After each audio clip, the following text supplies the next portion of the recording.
Welcome, Dr. Ammons, to the podcast. This is Global Traffic, starring Kara Wolf, Tara Hatter, Jennifer Lee, and I'm your host, Chris Munn.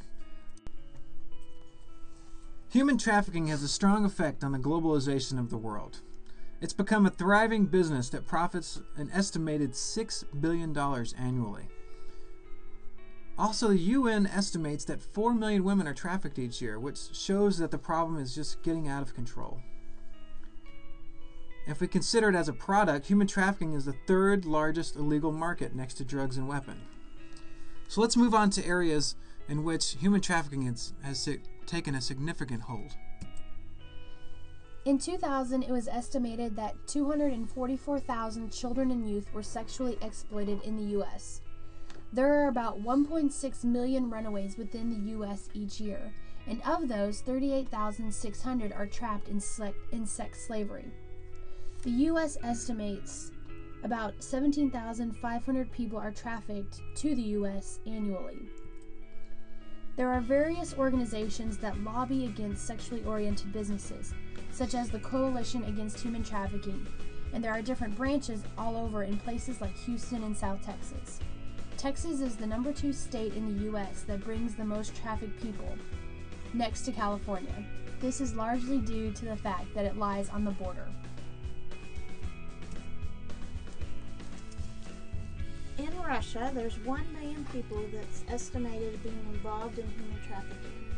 10,000 of these are in labor services, housework, construction, manufacturing, and the rest are in the sex trade, in prostitution, pornography, and child pornography. Sex tourism is such a big business for Russia that they consider those funds as part of their GDP.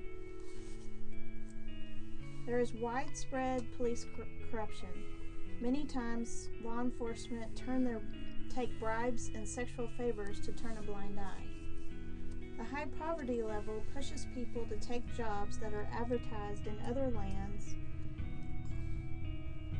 to help them because they have no opportunities in their own land.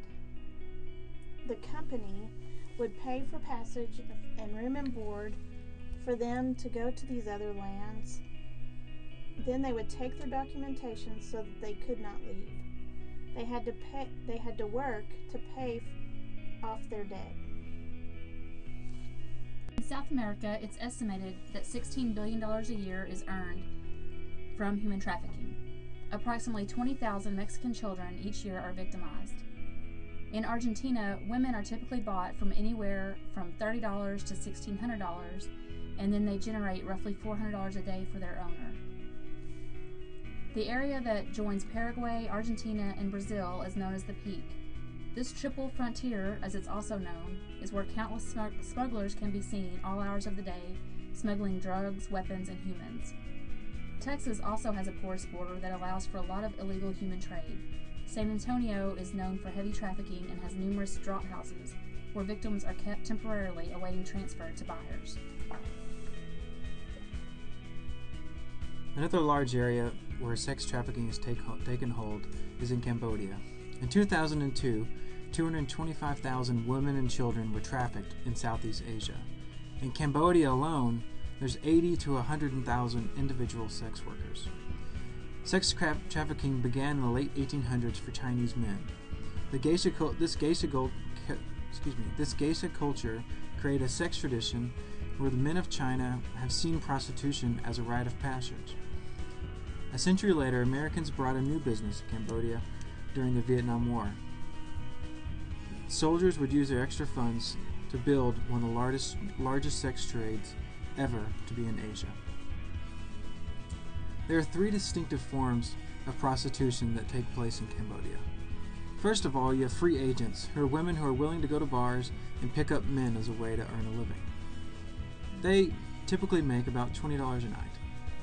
Another environment is the famous Cambodian brothel villages. This is home to a lot of U.S. sex tourism. These are small camps where tourists can come to get sexual services for a small cost. Prices there range from $3 to $5 for 20 minutes, or $20 to $25 per night. Lastly, there are privately held prostitutes. These women are trafficked for $300 to $700 per week when they're virgins, and then the next few experiences go from $100 to $200, and then finally drop down to the basic costs of the brothel. Prostitutes are recruited by offering a poor person a rich way of life. If they do not volunteer, often their friends or family will sell the women for a price.